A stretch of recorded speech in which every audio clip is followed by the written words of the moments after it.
पाठ 4 आलसी कल्लू। सबसे पहले हम इसका पाठ परिचय देखेंगे। प्रस्तुत पाठ मनुष्य को यह संदेश देता है कि चालाकी सदैव नहीं चलती, एक न एक दिन सामने आ ही जाती है।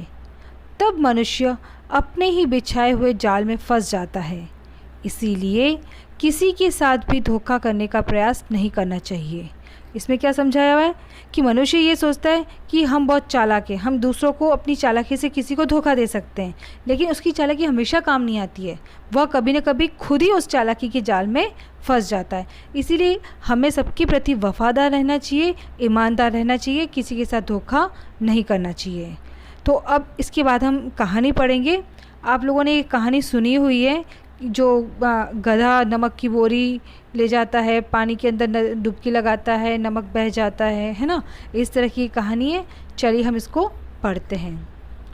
बहुत वर्ष पहले धनीराम नाम का एक व्यापारी हुआ करता था। उसके पास एक गधा था। उस गधे का प्रयोग वह सामान ढोने के लिए करता था। उसकी पीठ पर सामान लाद कर एक स्थान से दूसरे स्थान पर ले जाया करता था। धनीराम उसे कल्लू के नाम से पुकारता था। वह प्रतिदिन नमक की बोरी उस पर लाद कर शहर की ओर जाता था। शहर तक पहुंचने के लिए उसे नदी पार करनी पड़ती थी। यह उसकी प्रतिदिन की दिनचर्या थी। बहुत दिनों तक एक ही रास्ते से जाने के कारण कल्लू के लिए वह रास्ता जाना पहचाना हो गया था। धनीराम को अपने गधे पर पूरा विश्वास भी हो गया था। तब उसने सोचा कि वह गधे पर बोरी लादकर उसे शहर की ओर भेज दिया करेगा। उसने ऐसा ही करना आरंभ कर दिया। प्रतिदिन वह गधे पर नमक की बोरी लादकर उसे शहर की ओर भेज देता था।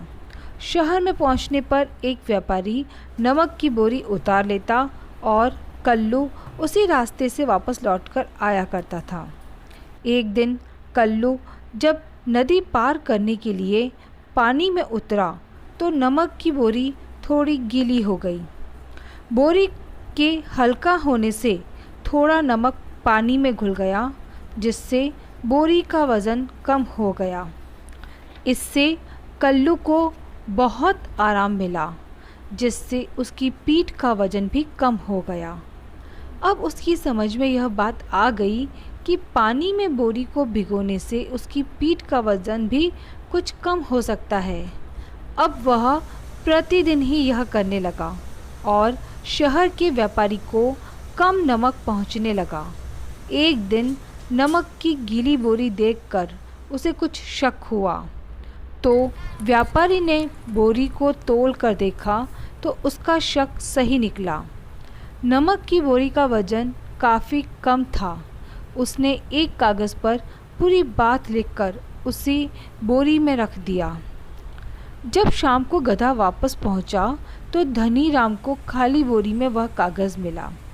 उसे कल्लू पर बहुत गुस्सा आया। अगले दिन उसने गधे की पीठ पर बोरी लादी और उसका पीछा करने लगा। उसने जब कल्लू को पानी में डुबकी लगाते हुए देखा तो उसका खून खौल गया, मगर उसने शांतिपूर्वक अपनी बुद्धि से काम लिया।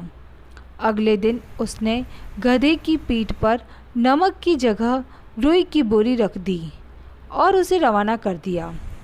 गधे ने इस बार भी रोज़ की तरह पानी में डुबकी लगाई तो रुई गीली होने के कारण भारी हो गई और वज़न कम होने की बजाय बढ़ गया। अब तो गधे से चला भी नहीं जा रहा था। फिर जैसे तैसे वह पानी से निकला और वापस पहुंचा। उसने भविष्य में ऐसा न करने की ठानी।